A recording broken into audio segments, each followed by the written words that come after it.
Hey guys, welcome to the MOV podcast by Guch. This is episode number 12, and this is a short one. We have just 30 minutes for this one. We have a very special guest today.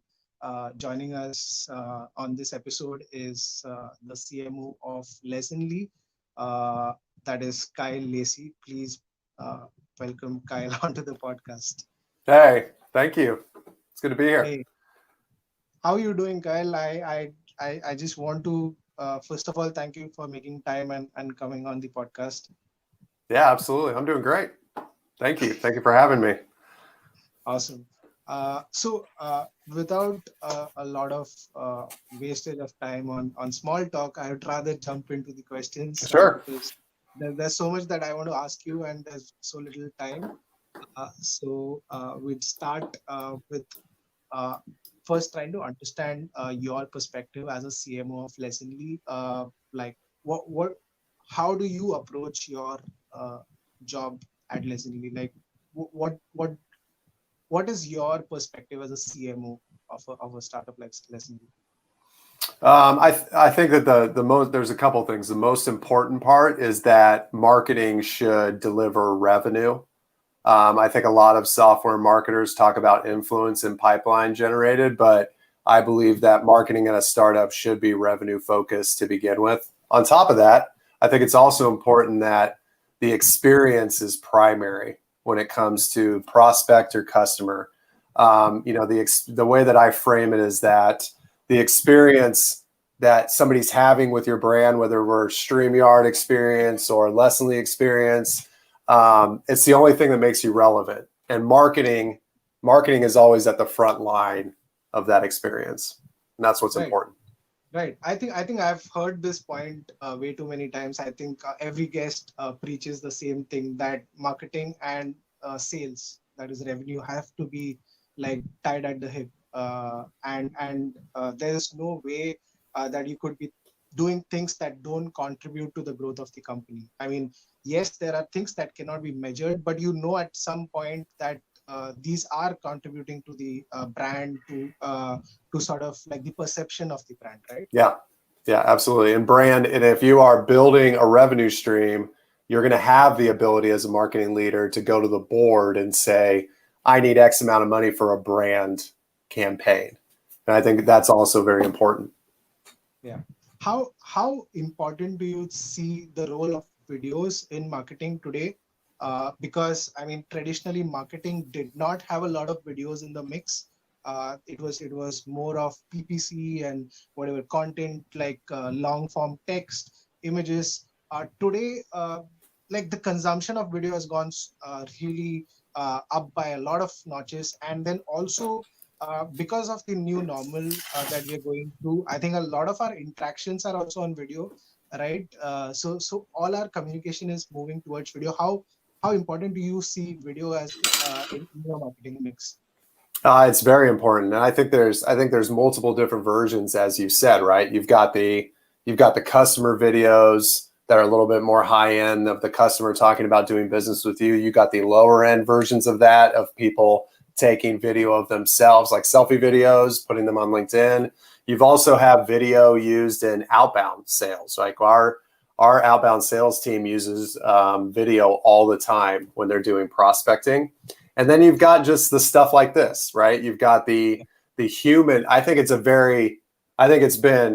sped up because of the pandemic and Zoom and people StreamYard, people realizing that it's just much easier to do this than they thought it was before. So you have a Yeah. lot more video coming out, but I think you've got the high end video that I still think is important when it comes to like demos and customer videos, but you also have the low end of like people just creating content themselves. And I think all of them are important when it comes to brand development. Correct. I want to pick up a couple of those points that you said and dig a little deeper into it. One is sales enablement, and second is outbound sales. How do you see videos, one, impact sales enablement, and then what kind of role does videos play today in outbound sales? Yeah, well, at least on the, let's say, top of funnel side, so outbound sales, we use a demo video at our form. if you request a demo, you get a demo video right up front. That's been very successful for us. Reps, SDRs or BDRs personalizing video to be sent, whether that's on LinkedIn or an email or whatever, has been very valuable. I think seeing somebody instead of it just being email content is very important. On the sales enablement side, it's a great way to practice, right? So if you have, we have video functionality built within Lessonly where you can practice your pitch via video. And so you can see somebody's mannerisms. You can give feedback on how they're approaching their pitch via video. And then you've got enablement on products and stuff like that, where screenshots and video, it's just very important overall that video is part of both strategies. Yeah. And I also want to ask you another question, which again has been one of your, I found this keyword in your LinkedIn profile when I was skimming through it, is one of your expertises in working towards peaking demo interest. This is such an important metric for a lot of B2B SaaS companies where somebody signs up or shows interest in the product. How do you see videos directly leading to something that will generate more demo interest? Well, I think that the raising of the hand to say I would like a demo is a visual cue, right? You're saying I would like to see the product.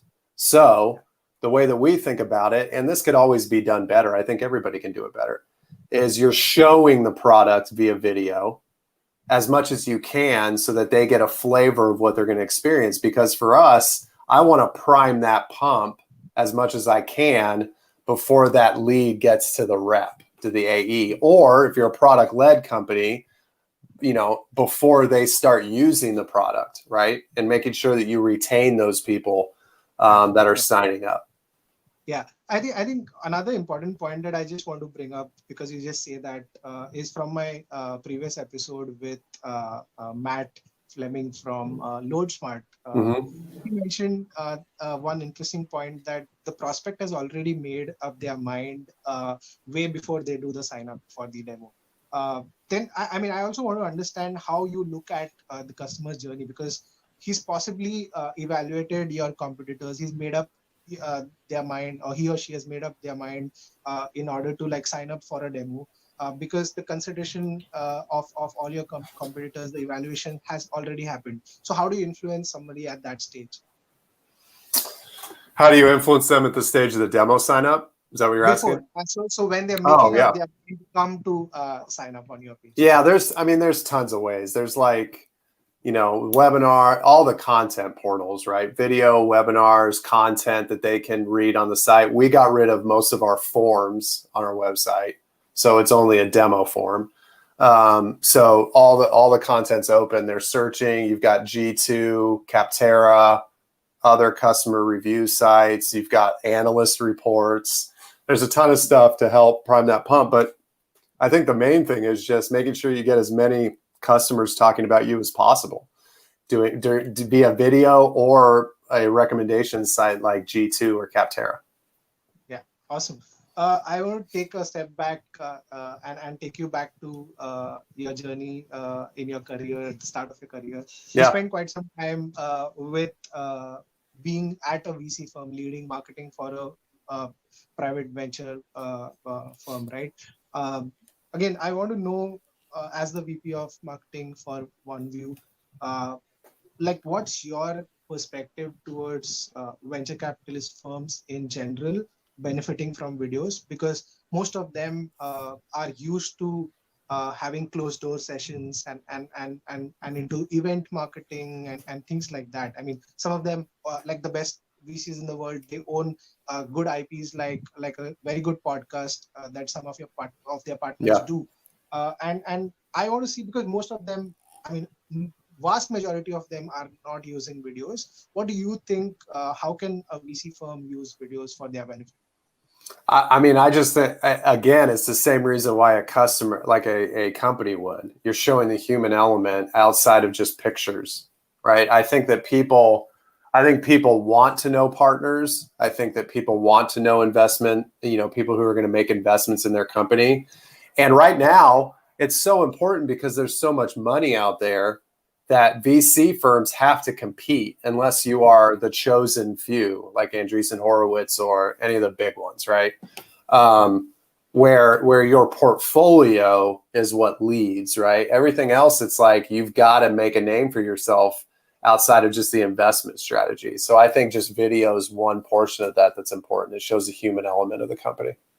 Yeah, you actually hit the nail on the head when you say that, okay, there used to be competition for entrepreneurs looking to raise money because there were limited number of VCs long time back. And then you knew that, okay, that's going to be a bloodbath for the founders. But today, I think there are a lot more VCs out there with money and you have the ability to choose and pick whom do you want to partner with, right? That said, how do you think VCs have to sell themselves in today's world, right? Thinking of it like see, for a brand, we talk about the outcomes of using our product, right? You use this product, do so many things. Or some of those average marketers, they happen to talk about, hey, we have this feature, we have this technology, our products are secure using this kind of technology, whatever. And the better marketers out there talk about outcomes. What do you think the VCs should talk about? I mean, it's how you support the founders. I mean, you as a co-founder, you want a VC firm that sits on your board that's going to tell you what they think you should do because they've had experience doing it, not because they've invested in a ton of companies. It's because they were operators in the past, and but that's not. If you think about it, it's not necessarily differentiating you anymore, honestly, because every VC firm can say they have operators. So it's really about what I've found, especially working at OpenView, is that focus is actually primary, right? OpenView focuses on Series B investments. They focus on B2B software companies, and they focus on product-led growth companies like Calendly and Datadog, right? So the focus allows you to build a product market fit for the VC firm. And that just makes it so much easier when it comes to messaging, positioning, and targeting, because you understand who you're talking to and how and why they want to talk to you. Right. This is one part of it. Like when you're handling the brand for a VC firm, this is how you look at it. But there's also the other angle where the VC is also supporting the founders and guiding them. As somebody who's already good at marketing, I think a few tech founders who are not so adept at these things, they look up to their partners to help them and guide them in these things, whether it is in terms of strategizing what kind of budgets allocations have to be done, or the kind of partners that you should work with, whether it's a creative agency or a production house, or like hiring in-house talent, etc. A lot of things that they look up to. What do you think? What kind of role does the VC have in today's date in such a thing? And then are VCs actually, too, the second part of my question is, are VCs actually doing a very good job at advising the portfolio companies in marketing in special?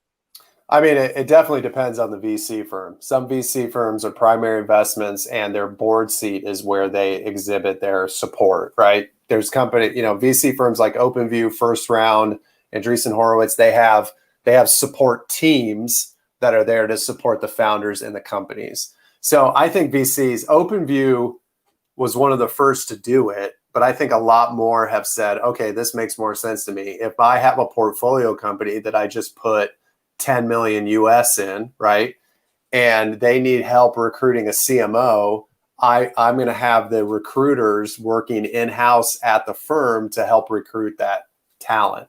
So I think it's very important that VCs are developing that, but there's also VC firms that don't have that because they're smaller, and that's fine as well. Just you as a founder and an operator need to decide what fits best for what you need. Right.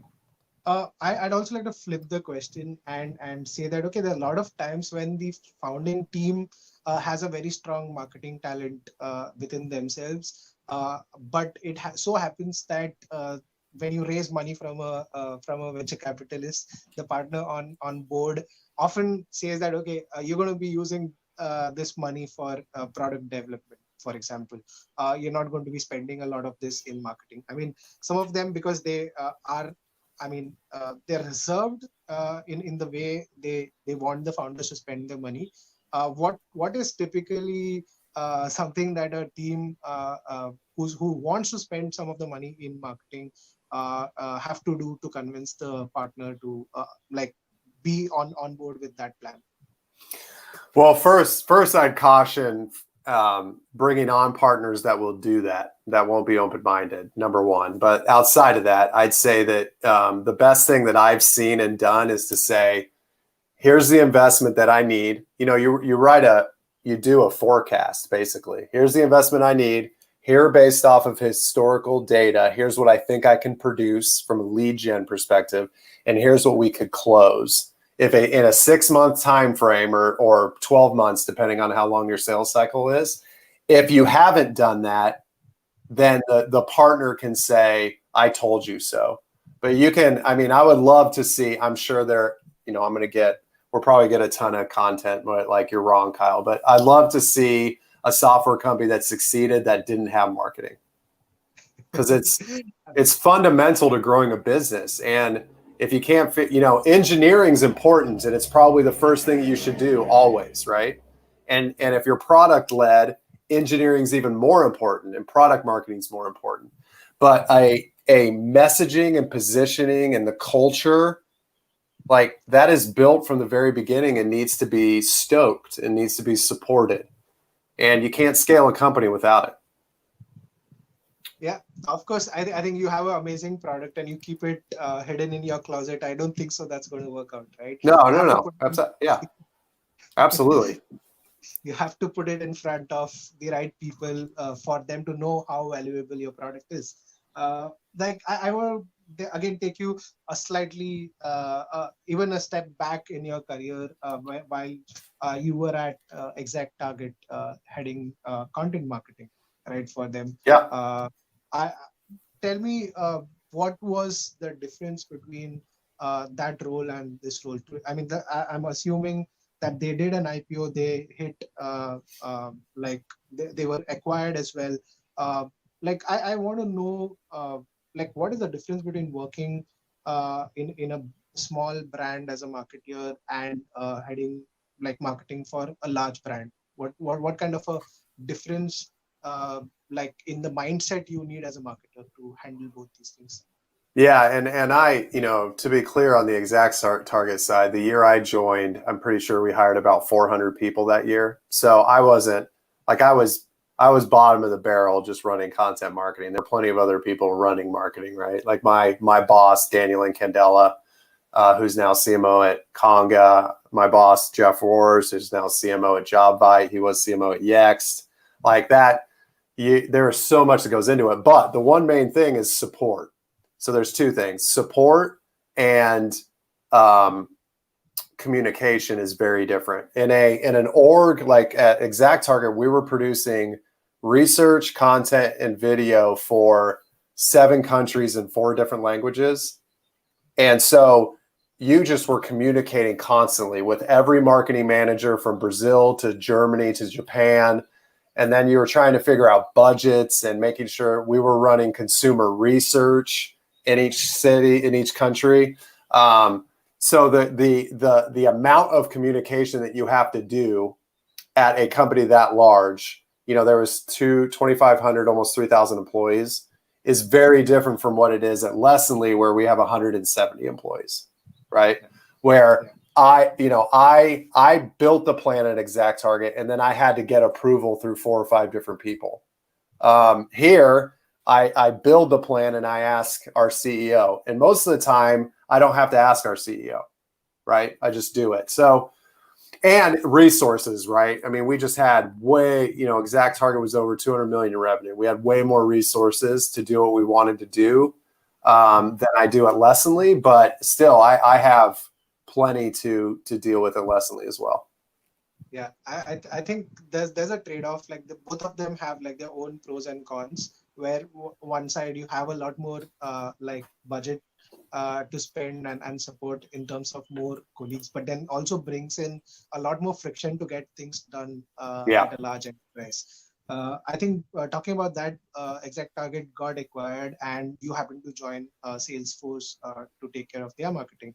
I want to know. See, everybody knows Salesforce, right? Why does a Salesforce have to do a lot of marketing? Like, why do you think, like, even that, this is a B2B question. I'd also like to throw it out in open, and I want to hear what you have to say about it. I see Google advertising on television commercials in India. I mean, everybody knows Google. If you open your browser, the default search browser is Google. They're saying still, they're advertising saying that, hey, do your searches powered by Google. I mean, why? Why do big brands who everybody knows about still have to do marketing? Well, I'd say that I would argue that Google doesn't have huge amounts of penetration in India, do they? I mean, isn't I it mean, still? there's no competition. If you know internet, Yeah. then you know Google. That's for sure. Okay. So I'd say I mean, I could spend an hour just talking about this, but there are certain cases to do it. Like most of the advertising I see for Google or Uber here in the States is mostly PR, like talking about the pandemic and making sure you stay healthy and all that stuff. Like it's very positive spins on PR. For Salesforce, I mean, all of them. You want to stay the market leader, right? And you want to continue staying the market leader. And when you have the ability to produce great marketing because you have the cash to do it and you have the talent to do it, then you want to continue doing it. And Salesforce does a great job. I mean, their marketing is on point. It always has been. But I do think that there's different cases for every single one. I mean, you could talk about. I would argue that there's different business units within Salesforce that needs the marketing because people don't know that Salesforce has X product, or they want to sell it into the base or whatever for expansion revenue. But for people like Google, they're just trying to get the word out. Hey, don't forget about us, which we never will. But it's mostly just to get the name out to the small set of people that might not know about them. Absolutely. I think that you mentioned that Salesforce does a lot of these things. I would like to talk about if you could just throw some light on the kind of initiatives that Salesforce undertakes in order to like generate. Like I've heard that they generate content which I mean is linked to like millions of dollars worth of pipeline, right? How does that happen? Like what kind of initiatives, typical initiatives that somebody like Salesforce does, and is there how much contribution is in video, right, to that mix? Well, I think there's, if you talk about thought leadership, there's two avenues that I'm familiar with. They do a lot more, but for me, it is their state of reports, state of sales, state of service, state of marketing, which originated at Exact Target. That was what my team was doing: the state of email marketing, the state of social media, that type of stuff. That is thought leadership because journalists will write about it, right? They'll write about that stuff. And then on the other side, is Dreamforce, Yeah. their user conference. So if you want to talk about video, the stuff that they've rolled out after COVID hit here in the States has been spectacular. Their live events, they couldn't have done it any better, in my opinion. And all of that's video based. And I remember when I was at Salesforce, they would hire Hollywood directors to do their customer videos because it's entertainment. It's entertainment, and they were beautiful, and they're still beautiful videos. They're so good at it. Yeah. I think you need that kind of a vision to see through that. I mean, people are on, and I mean, a lot of people create like really serious content in B2B, and they think that, hey, we are a business, we are like supposed to talk this way, we're supposed to behave in a certain way, and they end up forgetting like you eventually putting that out on social media. What is social media? People come there to have fun. People come there to get entertained, and they don't come there to get sold to.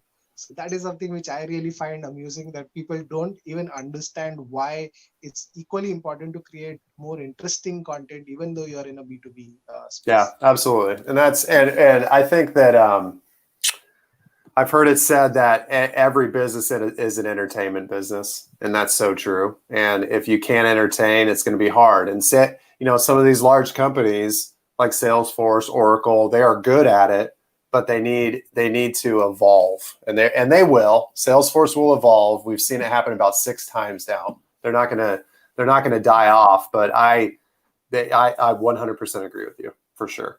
Absolutely. I think we're almost about to come to an end to the podcast. I just want to quickly run through a couple of questions. One is, you as a person, what kind of goals are you setting for yourself to like contribute to the business that you're a part of right now, in terms of being the CMO?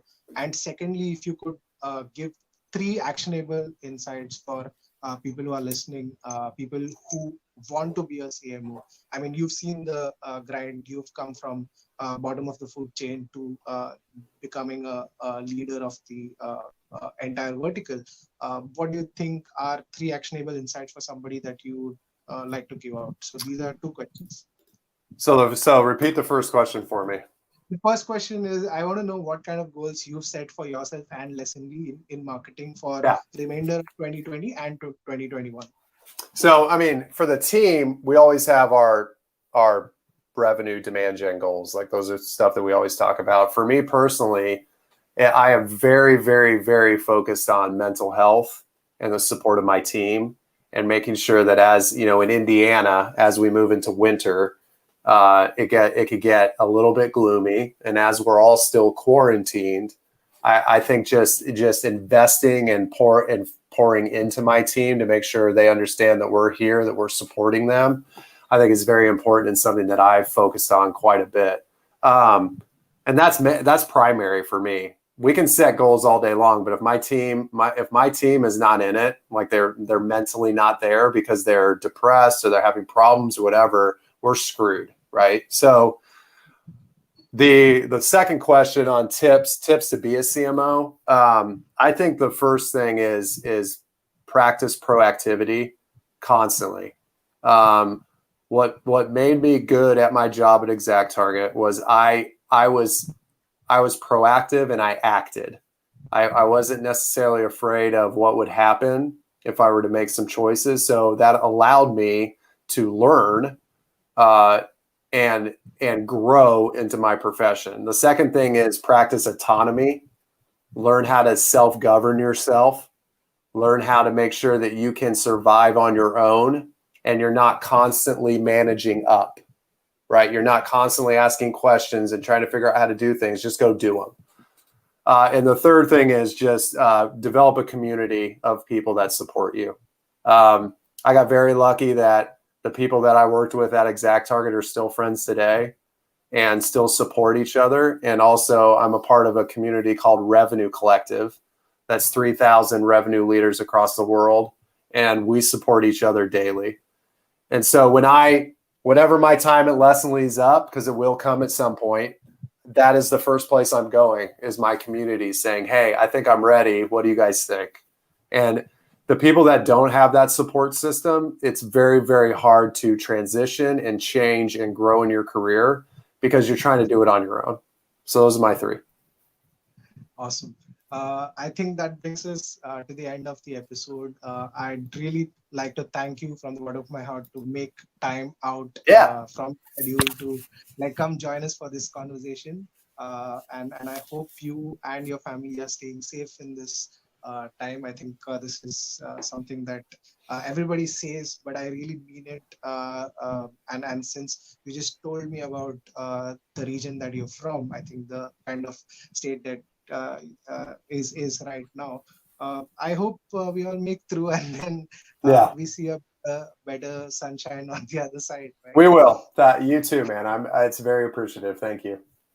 Super. Thank you so much, and I really appreciate that. So signing off for this episode, and hopefully we'll be back with a new episode and a new guest very soon.